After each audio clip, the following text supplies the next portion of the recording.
mamas. We are here with another awesome mom that we get to interview. Today, we're going to talk a little bit about art and self-care. And I am so excited to hear more about this because I feel like that is such a hard topic for moms. It's hard to take care of yourself when you're taking care of kids and everybody else around. So this is Amber Fife, and she is an online watercolor instructor who helps worn out women regain their sparkle. That sounds amazing. By making time for creative care. With degrees in math and art, Amber found photography to be the marriage of the two since 2001. To deal with decades-long anxiety, Amber's healing began in 2016 as she returned to her artistic roots and made time to physically create on a regular basis. Finding so much success in her own life, Amber began Women Create Weekly in 2018, a blog and online membership to help women find themselves again through watercolor painting. Living on 4 acres in South Jersey woods with her 4 kids and professor husband and a variety of farm animals, Amber finds time for creativity amidst homeschooling, graphic designing, photographing, and all the other demands of life. You sound like a busy woman, Amber. I sure am. And I bet you love it. Do you like it? I do. I'm energized when I stay busy, so it's That's good. So good. Well, it sounds like you have a lot to be busy with, that's for sure. So let's dive right in. We're wondering, how do art and self-care work together? Walk us down that road. I think they go hand in hand. Both of them say to yourself that you matter and your inspirations matter, your heart desires matter, and your well-being matters. And it's when you kind of tune into yourself and like your life beat to figure out what lifts you up, what lights you up, what just makes you, that then the choices are easy to make after that, once you figure out who you are.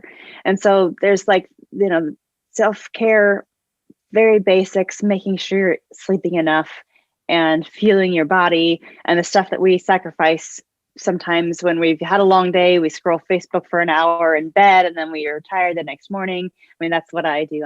I Yes. try not to do, but that's what I struggle with. Guilty of that. Exactly. And so just the bare basics, making sure that those are there. But then after that, feeling the creative side of yourself. It's really easy to overlook self-care because it doesn't feed your kids. It doesn't balance your checkbook. It doesn't do all the necessary to-dos. And so it's easy to react to life's challenges and forget about your creativity. I love the sentiment, I believe it was Brene Brown's, when people say, I don't have a creative bone in my body. For some previous, life's interaction that told them that they weren't good at art. She said that if you replace that word with curious, you don't have a curious bone in your body. Well, of course you do. It's like, what about this? And it's, being curious about life.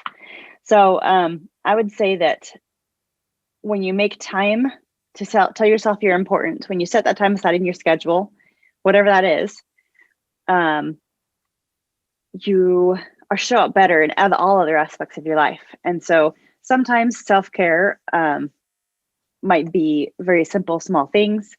But as you do a little bit of art and don't expect a lot from yourself, you just show up to create, that just fires your brain in a different way so that you can handle the kids fighting and the chores that never end and everything else. So I think it's a good foundation. That's really interesting. Like, I find it therapeutic just to color with my daughter with the coloring book. I'm like, I forgot, this is really fun. Even maybe something as simple as coloring, right? Yeah. So you mentioned all these different kinds of self-care, art specifically. What do you feel like, what is so therapeutic about art that you love? I think physiologically, your breath slows, your breathing evens out, your heart relaxes, your rate goes down, whatever the technical term for that would be. You physically change when you start to set, and your fight and flight hormones decrease.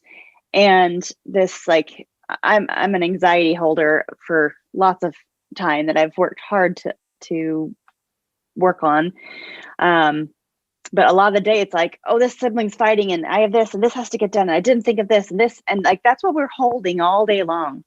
And so when we take a minute to create, even if that's, buying a coloring book and coloring that, even if it's drawing just shapes or following a YouTube tutorial or whatever that is, when we take that time, we release that, we let go of some of that tension, and if physically we relax. It's almost like meditation. It could be viewed as a form of meditation if you have some repetitive actions that you're doing. So does that answer your question? Yes, I love that. I wanted to know that physical change. That's amazing. That sounds like what I need. Just slow down and just let your body feel and be. So where do you find the time? That's the question. I think that's the biggest thing for me is like, by the time I get up, exercise, get the kids off to school, and then have to still have kids at home, and you're homeschooling, so you're still busy at home. How do you set aside that time, and how do you make that a priority for your day? I think let me talk in general, and then if you have more questions about my life specifically. In general, there's kind of two approaches you can take. One is through stolen moments, when your kids are watching a show or when they're playing outside the trampoline for 15, 20 minutes at a time and getting those little pockets of time. So that's one approach of getting those little pieces throughout the day. And another approach would be scheduling yourself to have that time blocked out, protected from any other factors. Julia Cameron in The Artist's Way, it's a really good book. And she talks about creating artist dates. So you make a date with yourself to do something, just feed your creativity, and you schedule it in and you show up for that. And you don't say, well, I have to get laundry done, or whatever. And you schedule that and you protect that time. And what's really interesting is that I did that. There was right after we moved here a couple years ago, there was a cupcake making class at the library. And my mom's made cakes since she was 14. And I know how to frost stuff, but I was like, that sounds fun. And let's see what she has to teach me. And I'm not like a cake maker, but I know my way with a frosting bag. So I come to this class and we're all on these different tables, and I helped my table mates to do stuff because she was one person with a bunch of people, and we had a fun time. And I had a really good time, and I had yummy stuff to bring home to my family to eat together. And it was really cool. And on the drive home, this thought came into my head and it said, you don't deserve this. Oh. And it's so interesting that after we have some kind of experience, that subconscious, sometimes we bring ourselves back down from that. So if we do something, we're like, well, this doesn't look good, or who am I going to show this to? Right. And those self-defeating thoughts are involuntary. And if we only show up, like if we do a paint party, like a paint girls night, with friends and do that, everybody pays the same thing kind of thing. If you do that once in 5 years, and that's your like it for creativity and trying to explore that side of yourself, it's probably not enough time. It's not a part of your life. It's a good experience, but it's not like feeding your soul. Yes. And so that's one of the things that I talk about in my membership, is just showing up in little ways on a regular basis. It's just little consistencies that make the biggest difference, and recognizing to not be afraid of the page, and to know that it's just a piece of paper and you can always throw it away. And so like just getting some of that intimidation across. And I think I've totally diverged. We were talking about finding time as a mom. So we moved here 4.5 years ago, and I've been a photographer, and I had never taken a break. I tried taking a break for a month, like 3 years in a row. So over a decade, I had never taken a break from the stress of running a photography business. And so moving here physically away from my clients was the only thing to get me to step back. And it was a big shift to deal with that dynamic. And I found I had to, number one, ask my spouse to reserve some time for me so I could do some creating, and also to bring some of my kids along, to let them see me creating, because my oldest never saw me doing art. He saw me with a camera, But he never saw me doing art. Whereas my daughter, she's 5, she's seen me do art her whole life. Yeah. And so she'll just pull out this thing and print and paint and color, and like it's no big deal. Whereas the other kids, it was like there was expectations. And so for me, I like to have some morning time. So ask my husband to help the kids in the morning. So I have a little pocket in the morning, and then we switch off who puts the kids to bed at night, and find some of those stolen moments. Just making it a priority for you. Yeah. Just for your brain and everything else, whether it's, I mean, mine, I feel like is exercise. I have to put that time in there. Otherwise I go crazy. Exactly. Maybe I need to add art too. That sounds like something very beneficial. You talked about time with your kids and creating with your kids, and something we were wondering was, can you have that self-care time, but with your kids?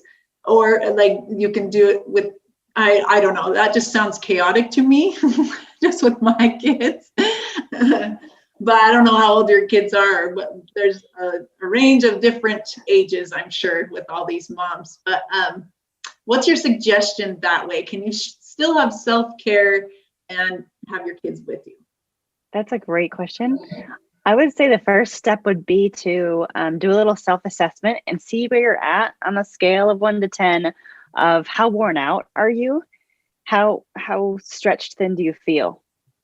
Okay. If you're feeling like, I guess, which way would the number 10 be? Let's say number 10 is feeling awesome. Number 2 is feeling worn out. If you're feeling a 2, you're not going to go and do a glitter paint project with your kids because you're just going to want to go crazy. Play-Doh. Play-Doh. You send them outside to play. Slime. And you go color a little bit in your coloring book. So to gauge yourself where you're at, if you're like a 7 and you want to say, hey, let's try this, whoever wants to join me can join me, then yeah, sure, do that. But don't demand more of yourself than you have the reserves for. So that'll be my first response. I suggest most of the time I'm talking to women who are feeling that itch to find them to do that for themselves. And so they're at the lower end of that spectrum. And so we'll start with, you set the time aside for yourself and focus on this experience for yourself. Some of the other women that come are wanting their, like, taking that and then working with the grandkids to create what was successful for them and the family members that they really enjoy. I grew up creating right alongside my mom with all access to all her professional supplies. And I knew that I was like, the first thing I would describe myself in those school things was I'm creative. That was the first thing I'd say, because she fostered that and she encouraged me and that sort of thing. And not as many people had that kind of experience with creating growing up. And so it's beautiful to see these women work into that of self-acceptance and exploration. And that's hard to do when you have complaining, wanting, fighting children around you. So decide what kind of experience you need.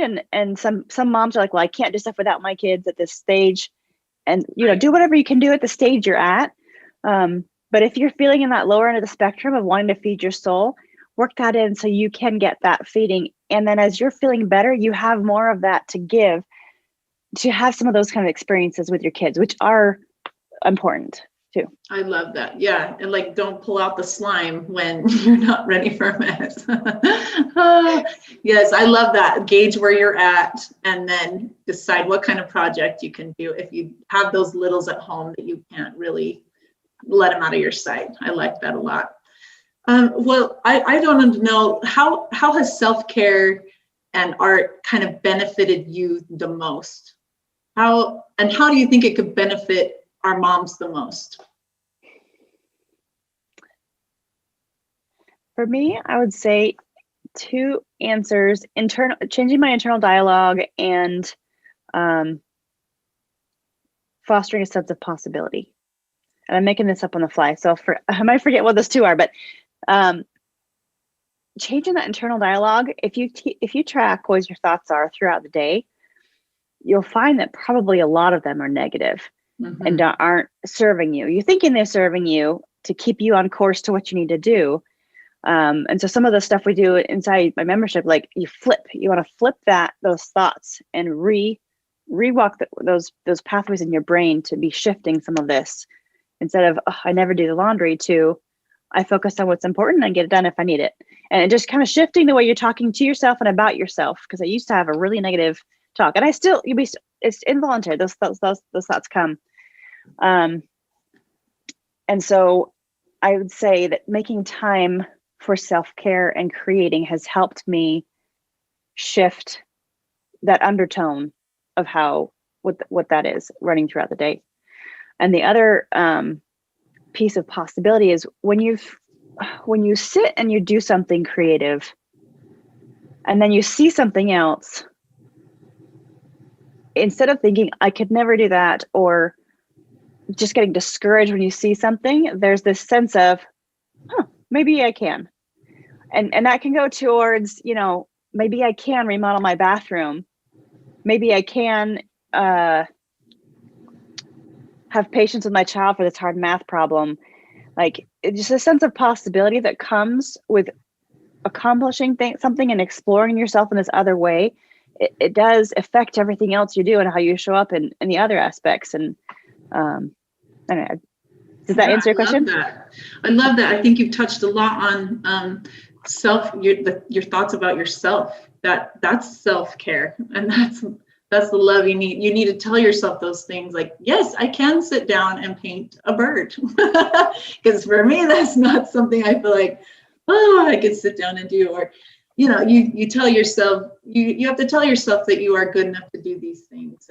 And I think that I'm seeing now that I can transfer through art. I love that. I love that idea. We've been asking everyone we've interviewed, is there a personal story you can share of a time you felt less than perfect in your parenting journey and how it all worked out? And yet it all worked out. All the kinks worked out somehow. Yeah, it's, I was mentioning before about when we moved here, that was my first break. And it was interesting is that at that time I would introduce myself as, I'm a photographer, da, da, da, da, da, da. And that was the first thing that I would say. And so to step away from that kind of identity piece, kind of left me at like, who am I? And like, what am I doing with my life? And what is motherhood?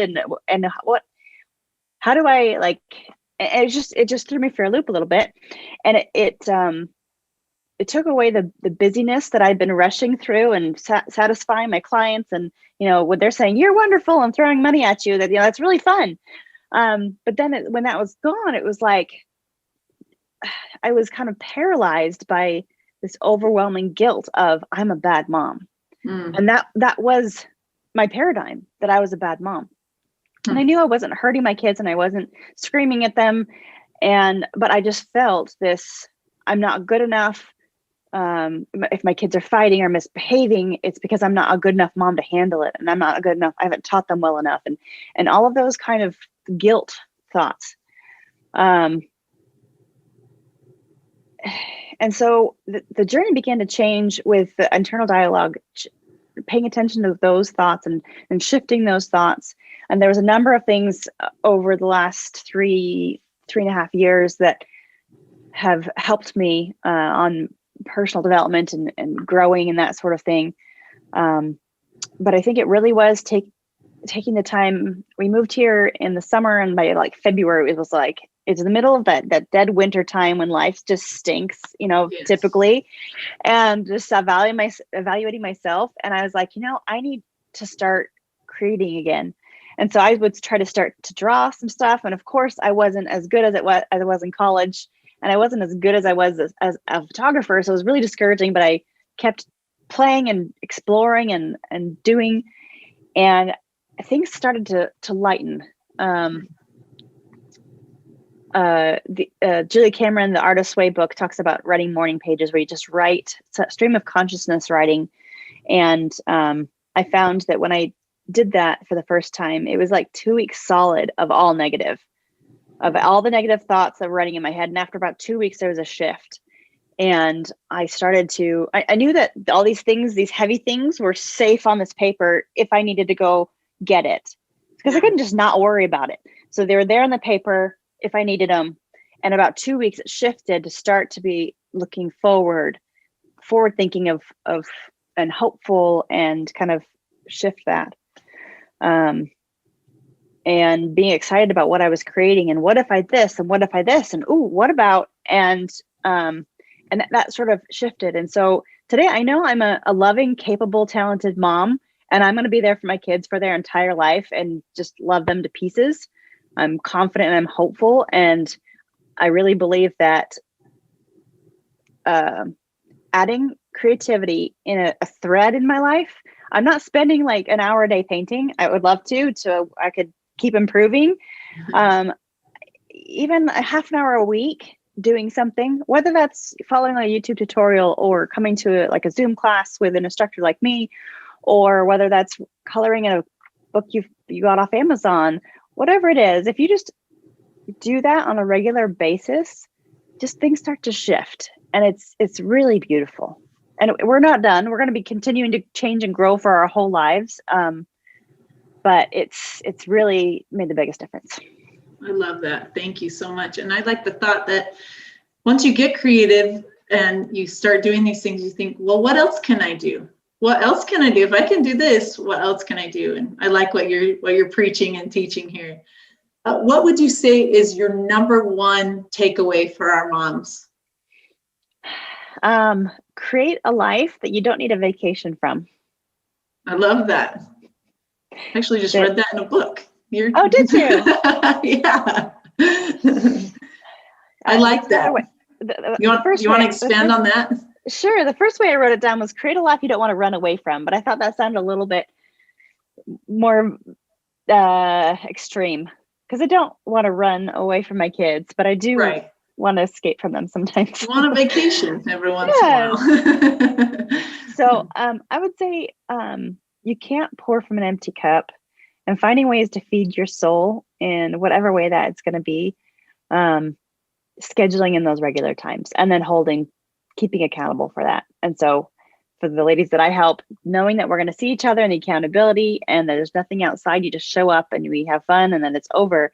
It takes away the guilt and the overwhelm and the decision making. So however it's going to be, schedule it in and then follow through.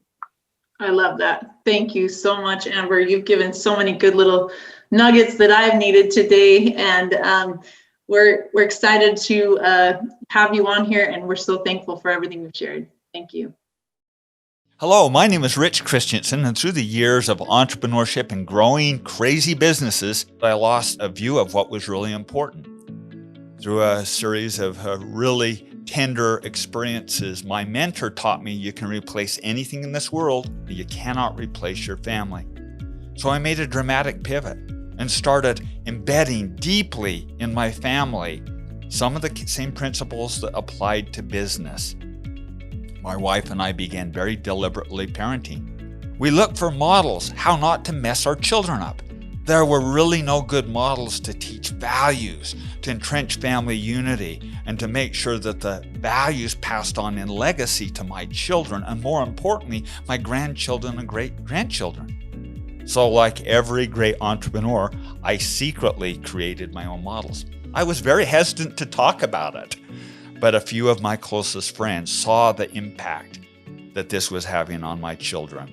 I decided to take the processes that I used and create an online course so others could also work with their families to create tighter bonds, build confidence and self-esteem, while constructing a gorgeous legacy that they could live on past our lifetime. With this 5-part digital training series, you'll find the single most important lessons of thought leadership that I've ever created. There's 5 critical parts to this series, each with its very unique function.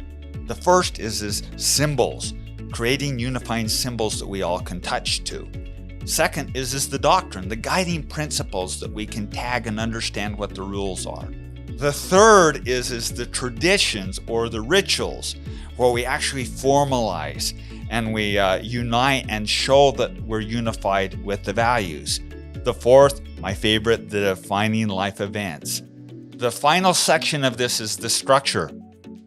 What do the really wealthy families do to preserve their wealth and to pass on in the form of family banking? To pass on how you appropriately set up the will and how you embed your family constitution so that these values permeate and pass on.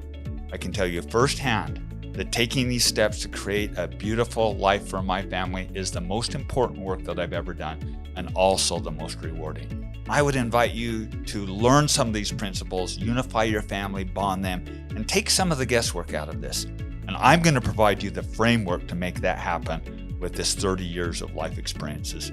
So join me, get your membership to build family legacies today.